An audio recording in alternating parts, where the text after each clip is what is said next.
সবাইকে স্বাগত জানাচ্ছি ডিবিসি নিউজের ঈদের বিশেষ আয়োজন স্মরণীয়র সাথে একদিন অনুষ্ঠানে। আপনাদের সঙ্গে আছি এই অনুষ্ঠানে আমি ফাহমিদা শম্পা। আর আমাদের সঙ্গে কে আছেন পরিচয় করিয়ে দিব, তবে তার পরিচয়ের সম্পর্কে দু একটি কথা না বললেই নয়।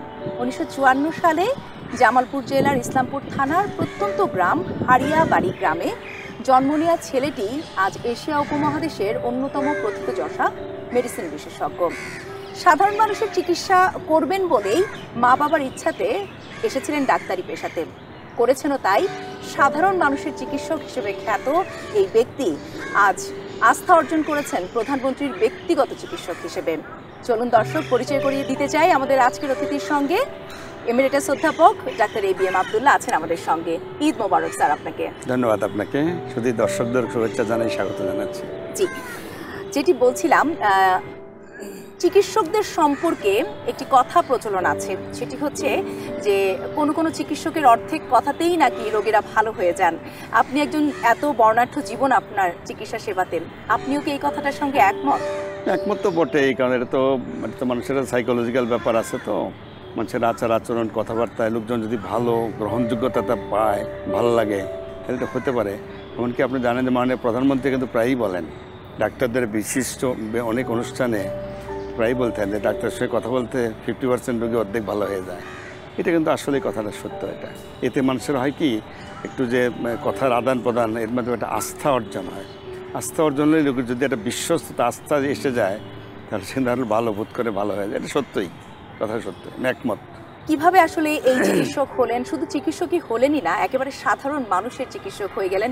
300 টাকা ভিজিটের চিকিৎসক কিভাবে হলেন, সব শুনবো আজ এই অনুষ্ঠানে।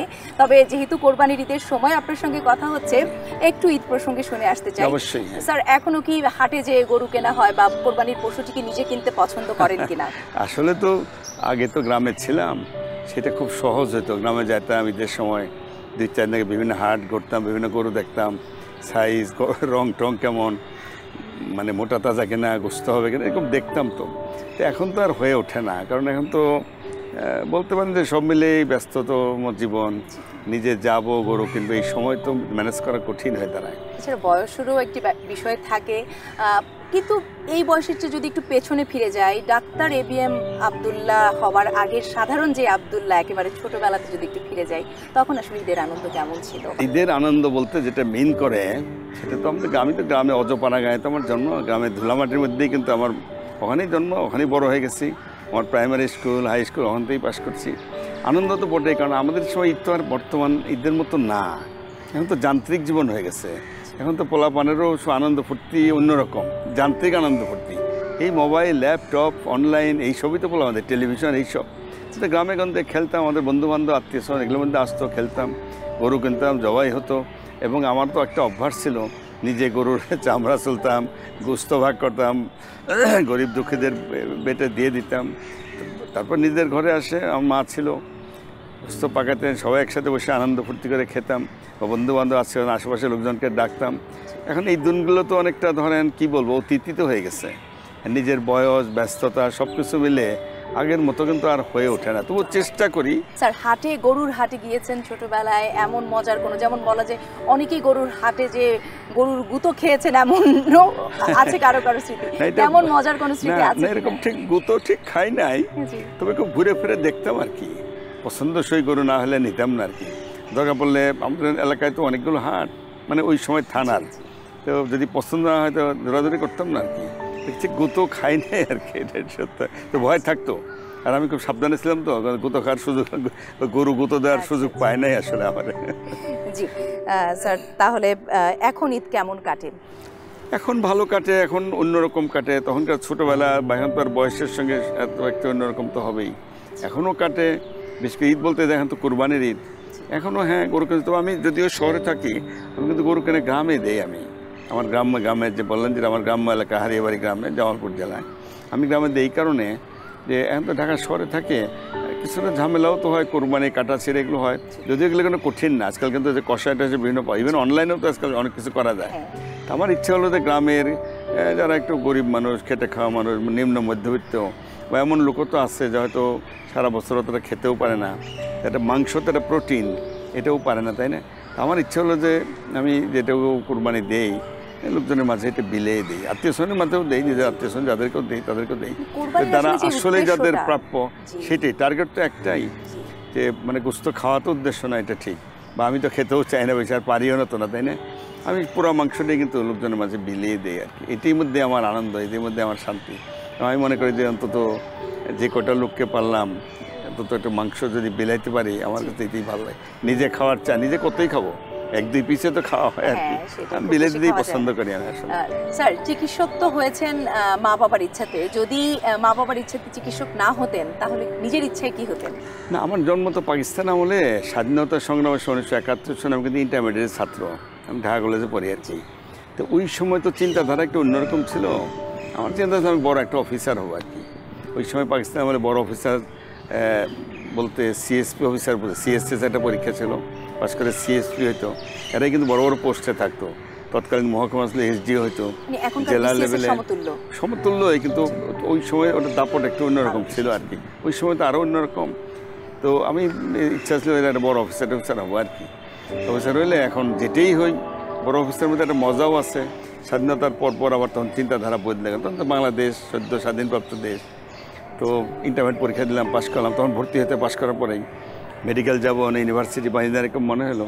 তো বাপ মা জিজ্ঞেস করলাম কী বলে, তোমার যেটা সেটাই করো। তা আমি চিন্তা করতে করতে, কেউ এর আগে চিকিৎসক ছিলেন বা না আপনার বাবা কেউ ছিল না, আমার বাবা শিক্ষক ছিলেন, পরে এগ্রিকালচারের চাকরি করতেন। তো আমার পরে মনে হলো যে আমি এমন একটা প্রফেশন শিখবো যে সবার কাছে যাওয়া যায়। তো এইটা চিন্তা ভাবনা করে দেখলাম যে এটা করে বোধহয় ডাক্তারিটাই সবচেয়ে ভালো। এখানে গাড়ি গরিব দুঃখী একেবারে নিম্ন শ্রেণীর লোক থেকে শুরু করে টপ লেভেল পর্যন্ত সবখানে কিন্তু এটার উপস্থিতি আছে, বা সর্বস্তরের লোক ডাক্তারের কাছে যেতেই হয়। এই চিন্তাধারা থেকে মনে করলাম যে ডাক্তারিটা পড়াই বোধহয় ভালো, এবং আমার চিন্তাধারাটা সফলতার মুখ দেখছে। কারণ আমি তো আপাতত মাননীয় প্রধানমন্ত্রীর ব্যক্তিগত চিকিৎসক হিসেবে ওই জায়গাটিতে আসতে চেয়েছিলাম। বলছিলেন যে সাধারণ মানুষের চিকিৎসা করছেন, সেখান থেকে একেবারে রাষ্ট্রের যিনি সর্বোচ্চ আমাদের সরকার প্রধান, তার চিকিৎসক হিসেবেও দায়িত্ব পালন করছেন। কিন্তু প্রথম যখন ওনার চিকিৎসক হিসেবে নিয়োগ পেলেন, বা কেমন অনুভূতি ছিল প্রধানমন্ত্রী? না, প্রথম কথা মানে প্রধানমন্ত্রী হওয়ার আগেও আমি তাকে দেখছি একবার, কিন্তু তখন বিরোধী দলের নেত্রী ছিলেন। তো ওনার প্রতি তো আমার ধরেন প্রথম কথা তার প্রতি শ্রদ্ধা আমার যথেষ্ট আগে থেকেই আছে। কারণ ওনাকে তো আমি প্রধানমন্ত্রী হিসেবেও দেখি না, শেখ হাসিনা হিসেবেও দেখি না, আওয়ামী লীগের সভানেত্রী হিসেবেও দেখি না, বা উনি তো বিশ্বনেত্রী, এটা সবই ঠিক আছে। কিন্তু আমার কাছে সবচেয়ে যেটা বড় বঙ্গবন্ধুর কন্যা। কারণ আমার কাছে বঙ্গবন্ধু শেখ মুজিবুর রহমান কিন্তু সবচেয়ে আমার কাছে শ্রদ্ধা, বঙ্গমাতা দুজনই আমার শ্রদ্ধার পথ। তারই তো কন্যা জননেত্রী শেখ হাসিনা, তারই রক্ত তো, তারই বঙ্গবন্ধু বা বঙ্গমাতার মুজিবের রক্তই তো তার ধমনীতে প্রবাহিত। আমার কাছে এটাই সবচেয়ে বড় লাগে। সবই ঠিক আছে, প্রধানমন্ত্রী ঠিক আছে, জননেত্রীও ঠিক আছে, বিশ্ব নেত্রীও ঠিক আছে। সবচেয়ে আমি যেটা আনন্দ বোধ করি বা গর্বিত বলতে পারেন, আমি মাননীয় প্রধানমন্ত্রীকে ওইভাবেই দেখি, বঙ্গবন্ধুর কন্যা আমি ওইভাবেই দেখি, বঙ্গমাতার কন্যা আমি ওইভাবেই দেখি। এটা আমাদের সবচেয়ে বড়, এটাই আমাদের বড়। আমি তাতে আমি আনন্দ বোধ করি বেশি। তো রোগী হিসেবে বা পেশেন্ট হিসেবে আসলে আমাদের মাননীয় প্রধানমন্ত্রী কেমন? আসলে মাননীয় প্রধানমন্ত্রী কিন্তু এমনিও প্রধানমন্ত্রী, কিন্তু রোগী হিসেবে কিন্তু উনি কথা শুনে ভালো, যেটা বলি একটু বোঝানোর জন্য যায়, কনভিন্স করা যায়, কিন্তু ভালো সব বুঝে তো উনি কিন্তু ওনাকে না বোঝার কোনো কারণ নাই। সুতরাং কী রোগ কী উনিও মোটামুটি সব আইডিয়াও কিন্তু রাখে। তো যাই হোক, মানে বলতে পারেন রোগী হিসেবে কেমন, এই তো কোঅপারেটিভ কেন, এই তো রোগী হিসেবে খুবই ভালো মানে ওই ধরনের ভালো, খুবই কোঅপারেটিভ। কথাবার্তা বললে তখন মনে হয় না উনি একজন প্রধানমন্ত্রী। একদম আমাদের ঘরে আমরা আমাদের চাচি জেঠি মা ফুবু বোন টোন পারিবারিক যেভাবে কথাবার্তা বলি, এটা তার পারিবারিক ঐতিহ্য। কিন্তু তার মার কথা আমি শুনছি, একদম সিম্পল সহজ সরল বঙ্গমাতা, উনি তো একজন মহিষী নারী। তো ওনার বাপ বঙ্গবন্ধু, তো সবাই তো জানেন, আপনার বাংলাদেশের মানুষ তাকে চিনে, আমাদের এই দেশটা তো প্রতিষ্ঠাতা উনি। তো বঙ্গমাতা বঙ্গবন্ধু তারই রক্ত তো জননেত্রী শেখ হাসিনার ধমনীতে, সুতরাং সিম্পল হওয়াটাই কিন্তু স্বাভাবিক। স্যার, কখনো আপনি ওনাকে জিজ্ঞেস করেছেন কিনা বা আপনার কাছে মনে হয়েছে কিনা, আরও তো অনেক চিকিৎসক আছে, হয়তো আপনি তাকে আগে থেকে দেখতেন, সেটি একটি ধারাবাহিকতা একটি কারণ হতে পারে, কিন্তু আর মানে কোন কারণে এত চিকিৎসকের মধ্যে থেকে আপনাকে আসলে বেছে নেয়া? এটা এক কথায় বলতে গেলে এটা তো মানুষ, রুগী এবং ডাক্তার ডিপেন্ড করে আস্থার উপরে। আমার বিশ্বাস যে আমার উপরে ওনার আস্থা আছে বলেই উনি হয়তো আমাকে বেছে নিয়েছেন, আমাকে পছন্দ করেন, এটাই তো স্বাভাবিক। কারণ আপনি যে কারো রোগ হইলে বা আপনারও হোক বা আপনার বাপ মা আপনি যাকে পছন্দ করেন তার কাছেই তো যাবেন। এটার মূলে হলো আস্থা। আমি বিশ্বাস করি যে আমার প্রতি ওনার আস্থা আছে এখনও, এবং সেই আস্থা থেকেই কিন্তু উনি আমাকে নিয়োগ দিয়েছেন। আস্থা আরও কিছু মানুষ দেখে, মানুষ যোগ্যতাও দেখে, আস্থাও, সব মিলেই তো হয়। ডাক্তারি বেলায় যোগ্যতা তো অবশ্যই দরকার, তার চেয়েও সবচেয়ে জরুরি কিন্তু আস্থা। যেটি দিয়ে আমরা আলোচনা শুরু করেছিলাম যে ডাক্তারের কথাই যদি রোগী অর্ধেক ভালো হয়ে যায় তাহলে তো তিনিই আসলে অনেক দূরে এগিয়ে যান। মানে প্রধানমন্ত্রী এটা বলেন যে ডাক্তারের কথা শুনে, ডাক্তারের কথা বলে অর্ধেক রোগী ভালো হয়ে যায়, রোগী ভালো হয়ে যায়, এটা তো ভালোই। স্যার, আপনার ব্যাপারে আরেকটি বলবো যে কথা প্রচলিত আছে, সেটি হচ্ছে যে আপনি রাস্তাঘাটে পেলেও রোগী দেখেন, মানে কেউ যদি তার রোগ নিয়ে রাস্তাঘাটেও আপনাকে কথা বলে আপনি সেখানে রোগী দেখা শুরু করে দেন। অথচ আপনি এত বড় মাপের ডাক্তার, আমরা দেখি যে অনেক বড় বড় ডাক্তারের ৩-৪ মাস সিরিয়াল দিয়ে তারপরে তাদের চেম্বারে যে দেখাতে হয়, এই কথাটা কতটা সত্য? কথাটা হয় কি, অনেক সময় যখন বিভিন্ন সময় তো ওনাদের যেতে হয়, বা হাসপাতালে যখন ছিলাম তখনও হয়তো বারান্দায় যাচ্ছি, রাউন্ড দিচ্ছি এদিক ওদিক, লোকজন জিজ্ঞেস করে, যেগুলো দেখলাম যে কথাবার্তা বলে সারতে পারলে, তাকে বুঝ দিয়ে বা পরীক্ষা নিরীক্ষা লাগলো, তার এই হয়েছে, সিম্পল কথাবার্তা। সবসময় তো হয়তো ভালো করে এক্সামিন করেন না, তবে কথার দ্বারা অন্তত খুশি করা যায়, তাকে বোঝাই দেওয়া যায়। যদি জিজ্ঞেস করে আমার হয়েছে, হ্যাঁ আপনি এই বলেন, আমি তাকে বোঝাই দিই, বা পরীক্ষা নিরীক্ষা করার দরকার। আর যদি ওরকম যে যদি জটিল মনে হয়, সিরিয়াস, বোঝা যাচ্ছে না, আমি বলে দিই যে ঠিক আছে আপনি পরে একসময় আসেন, আমি দেখে দেবো। কখনো এটা বলেন না যে এখন না, মানে আপনি কখনো রোগী তার রোগের বিবরণ নিয়ে আসলে কখনোই আপনি তাদেরকে ফিরিয়ে দেন না, সেটা যেখানেই হোক? না, ফিরিয়ে দেন, ওই যে কথাটা ওইটাই, যেগুলো মুখে এমনি বলে দেওয়া সম্ভব সে তো বলেই দিলাম। আর যদি জটিল মনে হয়, ডিফিকাল্ট কেস, বা তার পরীক্ষা নিরীক্ষা দরকার, এক্সামিন করা দরকার, শোয়ায় দেখা দরকার, তখনও তো রোগীকে বলে দিতে হয় যে এই মুহূর্তে তো আপনি যা বলতে তো বোঝা যাচ্ছে না, তাকে ভালো করে দেখতে হবে। অনেকে তো টেলিফোনেও বলে তো যে আপনি তো বোঝা যাচ্ছে না, আপনি সুবিধা মতো এক সময় আসেন, আমি দেখে তারপরে এক্সামিন করে যা করা লাগে করবো, পরীক্ষা নিরীক্ষা লাগলে দিব, ওষুধপত্র যা লাগে এরকম করে দিতে হয়। অনেক রোগী দেখেছেন, কিন্তু যখন আপনি করোনার সময় আমরা জানি আপনি এবং আপনার স্ত্রী অসুস্থ হয়েছিলেন, আপনি যখন অসুস্থ হন তখন চিকিৎসক হিসেবে কার উপর আস্থা রাখেন? না, আমার আসলে আমি যখন চিকিৎসা হাসপাতালে আমি ভর্তিও ছিলাম, আমার ওয়াইফও ভর্তি ছিল, যদিও উনি আলটিমেটলি টিকলেন না, চলে গেলেন উনি। আমার কিন্তু অনেক ছাত্র আছে যারা খুব প্রতিষ্ঠিত ভালো ডাক্তার, মানে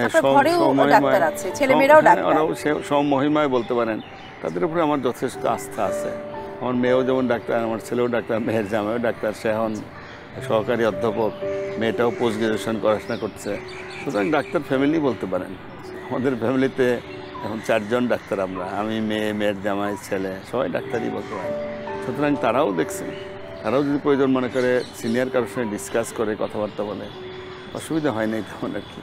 বাড়িতে এখন আপনারা 4 জন ডাক্তার আছে বলছিলেন, কিন্তু একটা সময় ছিল যখন আপনি দেশের বাইরে চিকিৎসক হিসেবে কর্মরত ছিলেন, তখন যাদের ইচ্ছায় আপনি ডাক্তারি পেশাতে এসেছিলেন, আপনার মা বাবা, তাদের হয়তো সেভাবে কাছে থেকে চিকিৎসা করার সুযোগ পাননি। এই ব্যাপারটি কি কখনো মনে পীড়া দেয় কিনা? না, এটা তো পীড়া তো বটেই। আমি যখন তো বিদেশে ছিলাম, মানে কিছুদিন চাকরি করছি মধ্যপ্রাচ্যে, তারপর পড়াশোনার জন্য কিন্তু আমি ইউকেতে গেছি, লন্ডনে গেছি আর কি, পড়াশোনা করছি এখানে। এই সময় আমি সৌদি আরব থাকাকালীন আমার ফাদার মারা গেলেন, তারপরে লন্ডন থাকাকালীন মা মারা গেলেন। পীড়া তো বটেই দেয় না, আমি তো এত বড় ডাক্তার হলাম, যারা আমাকে ডাক্তার বানালেন তাদের জন্য কিছুই করলাম না। শুধু তাই না, আমি যে দেন আপনি একটু আগে বলছেন আমি তো এখন একদম প্রতিষ্ঠিত, কথা তো সত্য, এটা অহংকারের কিছু নাই, বা বড় ডাক্তার যাই বলেন, বা সুনামের সাথে চিকিৎসা করছি। তো আমার বাপ মা যদি বেঁচে থাকতো, তারা যদি দেখতেন, তাহলে তো তাদের গর্বের বা অহংকারে কোনো শেষ হতো না। বাপ্পা গর্ব করে বলতো আমার ছেলে অমুক ডাক্তার, প্রধানমন্ত্রীর চিকিৎসক। আমার মা বলতো, এটা তো তাদের তো এটা এর চেয়ে বড় পাওনা কিছু আর ছিল না।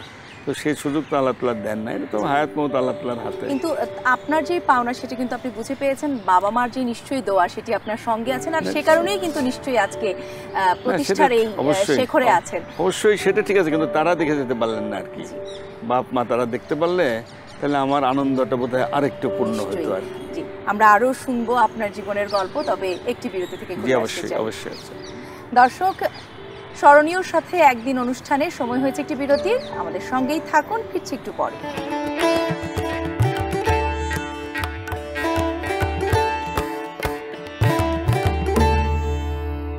আবারও স্বাগত জানাচ্ছি ডিবিসি নিউজের ঈদের বিশেষ আয়োজন স্মরণীয়র সাথে একদিন অনুষ্ঠানে। আপনাদের সঙ্গে আছি আমি ফাহমিদা শম্পা, আর আমাদের সঙ্গে আছেন বরেণ্য চিকিৎসক এমিরিটাস অধ্যাপক ডক্টর ABM আব্দুল্লাহ। স্যার, বিরতিতে যাওয়ার আগে আপনার ব্যক্তিগত জীবন নিয়ে অনেক কথাই শুনছিলাম।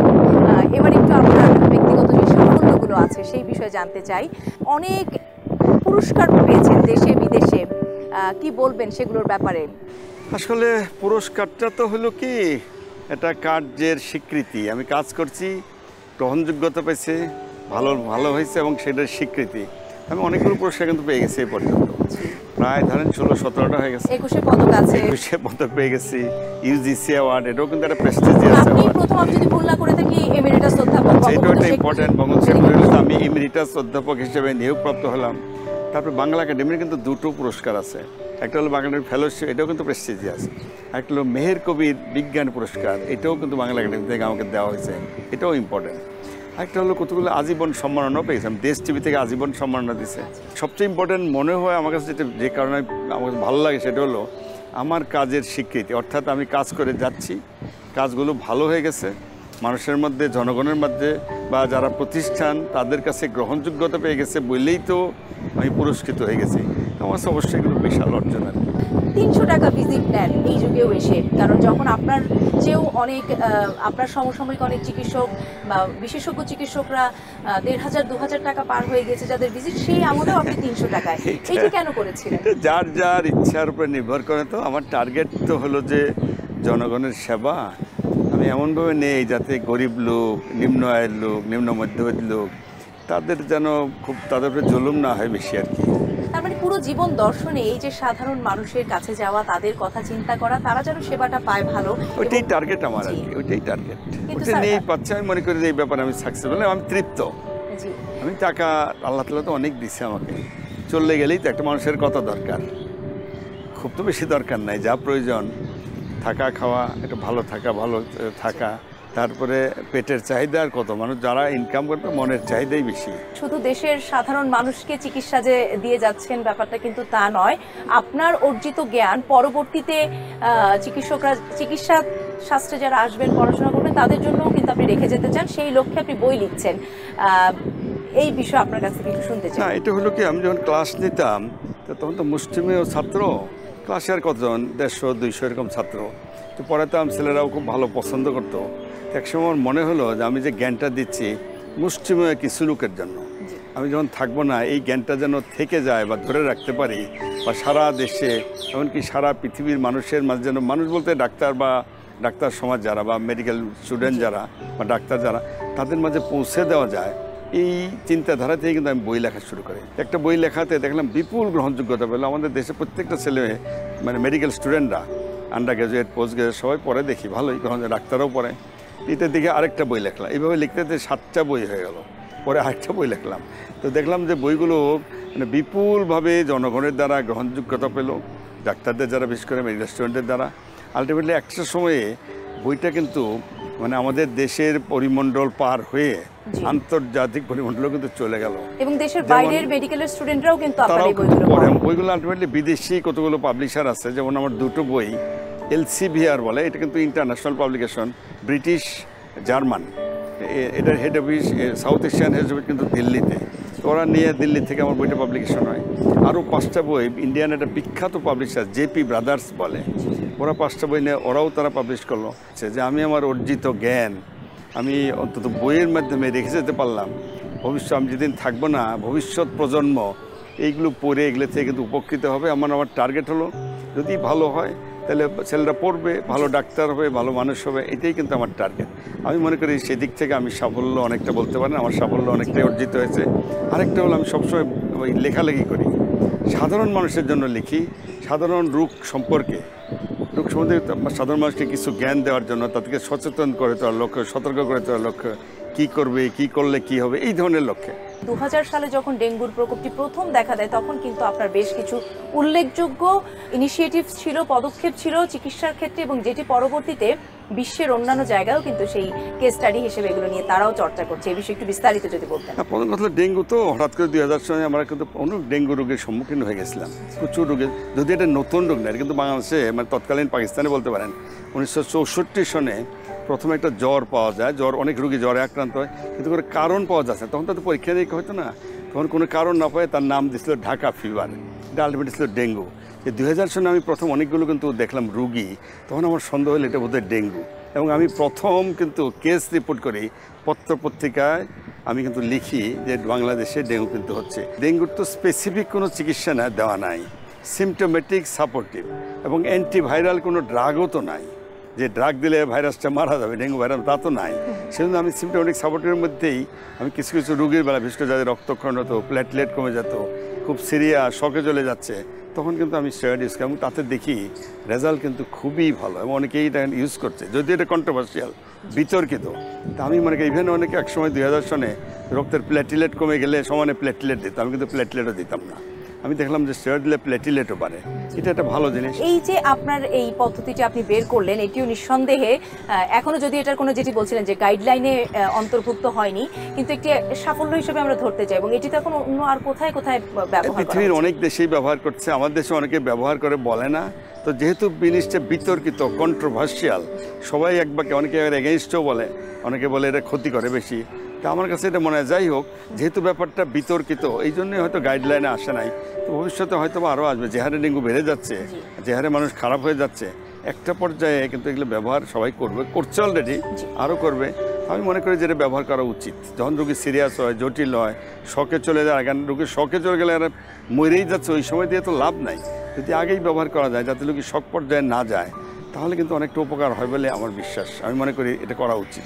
জি, যেটি বলছিলাম যে এই বর্তমান সময়ে বাংলাদেশের চিকিৎসা ব্যবস্থা বা যারা চিকিৎসক আছেন, যারা আপনার পথ অনুসরণ করে এই পথে হাঁটবেন, তাদের জন্য কিছু বলতে চাই। না, প্রথম কথা ডাক্তারদের নিয়ে একটা কথা সবসময় বলি, যে ডাক্তারের জবটা কিন্তু অন্য জবের চেয়ে, অন্য চাকরির চেয়ে কিন্তু আলাদা। এটা ডাক্তারদের খেয়াল রাখতে হবে, তাদেরকে ভালো মানুষ হইতে হবে, ভালো ডাক্তার হইতে। খালি ভালো ডাক্তার হইলে কিন্তু বড় ডিগ্রি দ্বারা কিন্তু ভালো হইতে নাও হইতে পারে, মানে ডিগ্রি দ্বারা কারো এফিসিয়েন্সি বাড়ে না।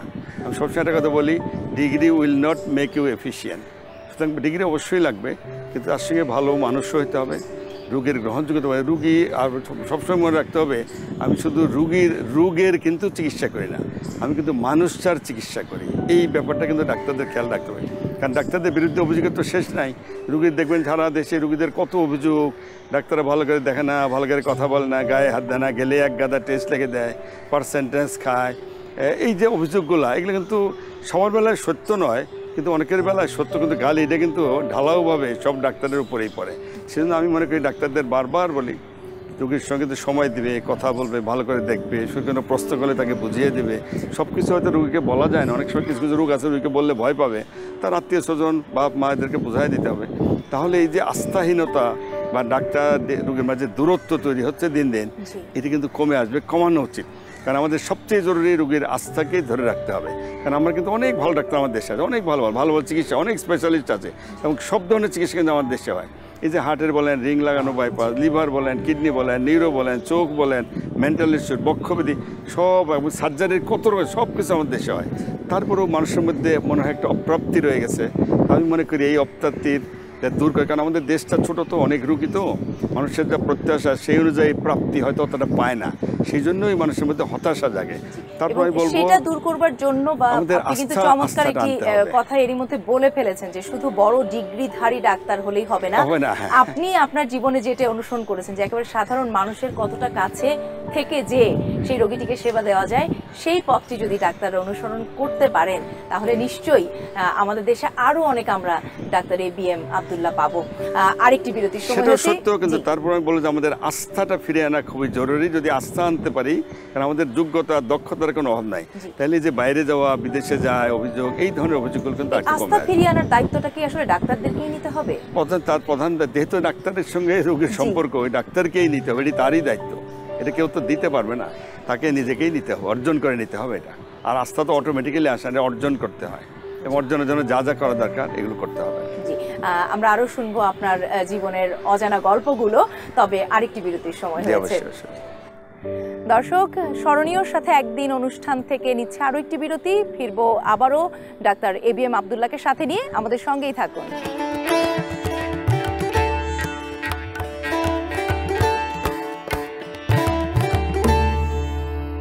বিরতির পর আবারও ফিরে এলাম ডিবিসির ঈদের বিশেষ আয়োজন স্মরণীয়র সাথে একদিন অনুষ্ঠানে। যেমনটি বলছিলাম, আমাদের সঙ্গে আজ অতিথি হিসেবে আছেন এমিরেটাস অধ্যাপক ডাক্তার ABM আব্দুল্লাহ।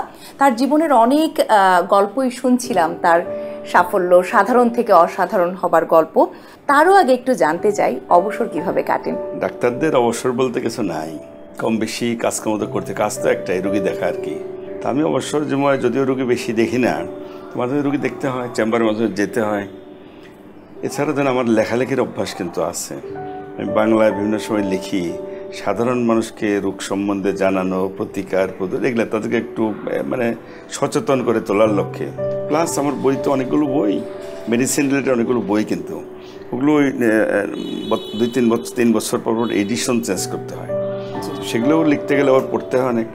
সুতরাং মেডিসিন রিলেটেড বই।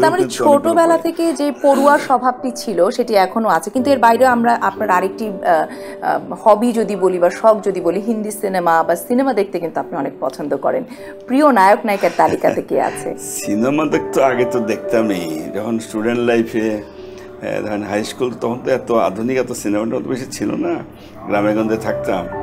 মাঝে মধ্যে শহরে এসে জামালপুর জেলায় কিন্তু 2টা সিনেমা হল ছিল, 2-3টা, আর পরে আরেকটা হয়েছে, ওগুলো মাঝে মধ্যে দেখতাম আর কি। এরপরে যখন ইন্টারমিডিয়েট পড়ি তখন তো ঢাকায় আসলাম, মেডিকেল লাইফেও তখন তো হলে সিনেমা দেখার সপ্তাহে অন্তত 10-15 দিন পর তো 1-2 দেখা হতো। আমার বেশি প্রিয় ছিল দিলীপ কুমার দেখতাম, তারপরে অমিতাভ বচ্চনও দেখতাম, নায়িকার মধ্যে এরকম অনেক আছে আর কি। জি, শুনি না 2-1টা নাম। রেখা দেখতাম বেশি, তারপরে হেমা মালিনী। এই যে বর্ণাঢ্য জীবন, কর্মময় জীবন, এত সাফল্য, এই সব কিছুর পিছনে মা বাবার তো একটি অবদান অবশ্যই আছে, থাকবে। তারপরে যদি কাউকে আপনি কৃতিত্ব দিতে চান, কাকে দেবেন? তারপরেও আমার বাবা মার কথা বলতেই হবে, তারাই তো মেইন। বাপ মা যেমন, তাদের যেমন অবদান, তা তো অনস্বীকার্য।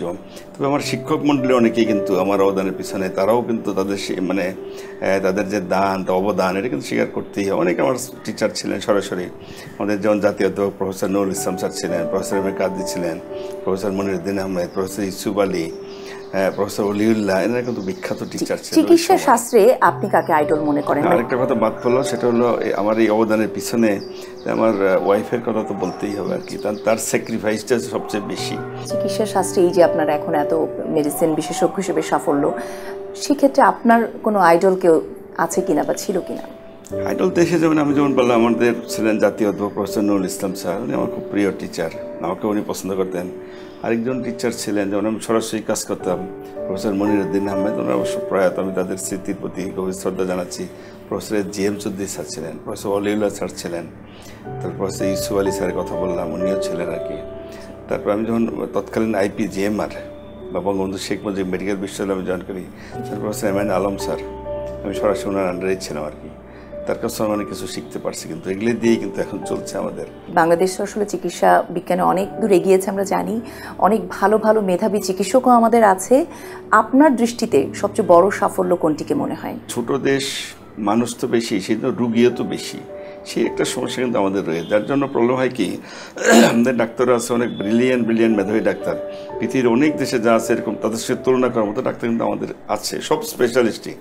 মেডিসিন বলেন, সার্জারি, গাইনি, যেমন ENT, নিউরো, এরকম হার্টে তো কত কিছু চিকিৎসা হচ্ছে, লিভার, সব চিকিৎসা কিন্তু হচ্ছে, সব দিক দিয়ে আছে। তবে এখনও প্রয়োজনের তুলনায় স্পেশালিস্টের সংখ্যা কিন্তু এখনও কম আর কি।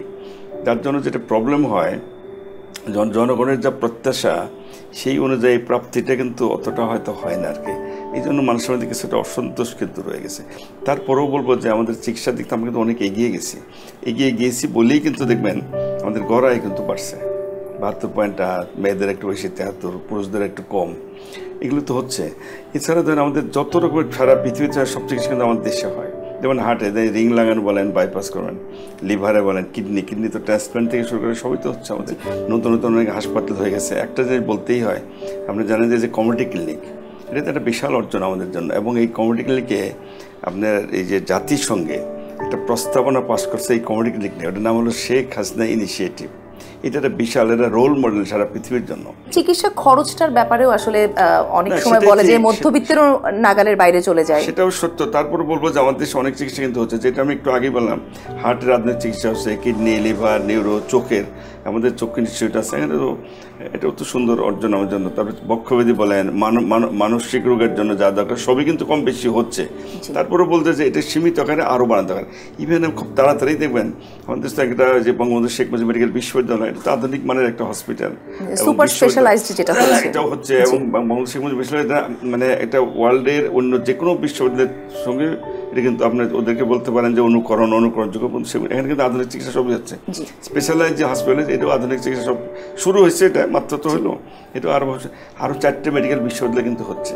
এবং শুধু তাই না, 8টা ডিভিশনে মানে বিভাগে 8টা নতুন হাসপাতাল হচ্ছে, যেখানে মানে অন্যান্য আধুনিক চিকিৎসা সব হবে।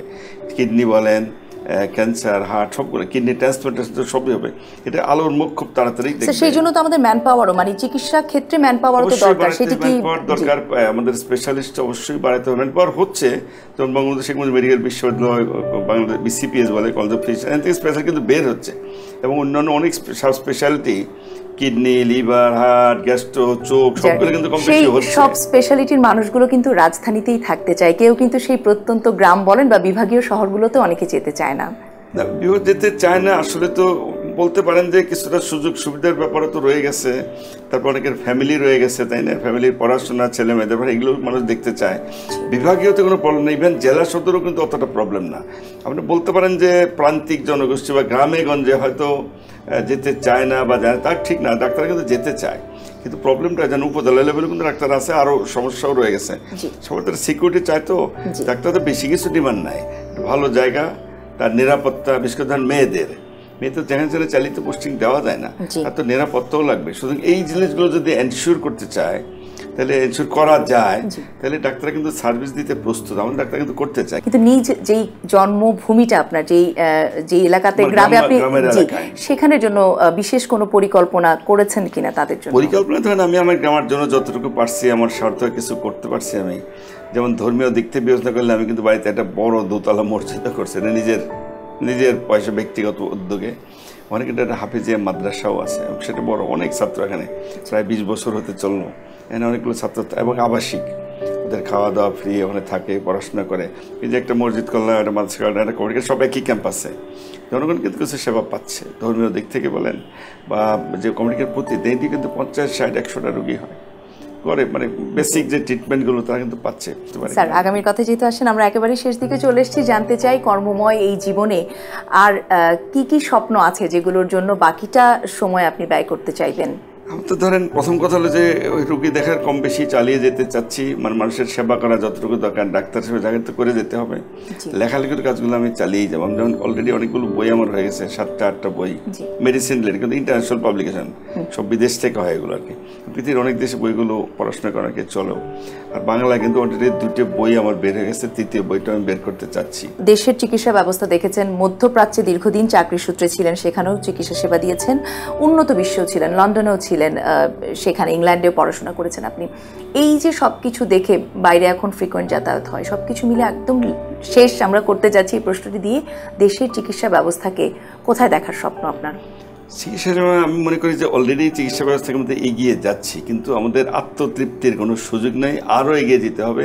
যেদিন জনগণের পূর্ণ আস্থাটা আমাদের মধ্যে ফিরে আসবে, এবং শুধু শহর ভিত্তিক না, খালি জেলা উপজেলা প্রান্তিক জনগোষ্ঠীর মানুষের মধ্যে স্বাস্থ্য সেবাটা সুন্দরভাবে পৌঁছে যাবে, তারা যখন ভালো স্বাস্থ্য সেবাটা পাবে, তখন আমি মনে করি যে তখন আমি সত্যিকার অর্থেই পরিতৃপ্তি বোধ করবো। আমি এইটাই আমার আশা আর কি। দেশেই আসলে চিকিৎসা ব্যবস্থাটা তো আমাদের স্বয়ং সম্পূর্ণ হবে এবং আমরা প্রত্যেকের নাগরিকের একেবারে সুন্দর স্বাস্থ্যসেবা নিশ্চিত করতে পারবো। ন্যূনতম যেটা দরকার এটার জন্য আমরা নিশ্চিত করতে পারি, এটাই কিন্তু আমাদের টার্গেট, এই লক্ষ্যে কিন্তু আমরা এগিয়ে যাচ্ছি। আপনার এই প্রত্যাশার সঙ্গে মিলিয়ে আমরাও সেই প্রত্যাশাটা রাখতে চাই, সেই সুন্দর ভবিষ্যৎটিকে আমরা খুব দ্রুতই বাস্তবে দেখতে চাইব। অনেক অনেক ধন্যবাদ আমাদের এই আয়োজনের সময় দেবার জন্য এবং আমাদের সঙ্গে এত কিছু আপনার ব্যক্তিজীবন কর্মজীবন তুলে ধরবার জন্য। ঈদের শুভেচ্ছা জানিয়ে বিদায় নিতে চাই আপনার কাছ থেকে। ধন্যবাদ আপনাকেও, আবারও সবাইকে সবাইকে শুভেচ্ছা, সবাইকে ঈদ মোবারক। দর্শক, এই ছিল ডিবিসির ঈদের বিশেষ আয়োজন স্মরণীয়র সাথে একদিন আয়োজনে। আজ এখানেই শেষ করছি। সবাই ভালো থাকবেন, সুস্থ থাকবেন, ডিবিসি নিউজের সঙ্গেই থাকবেন।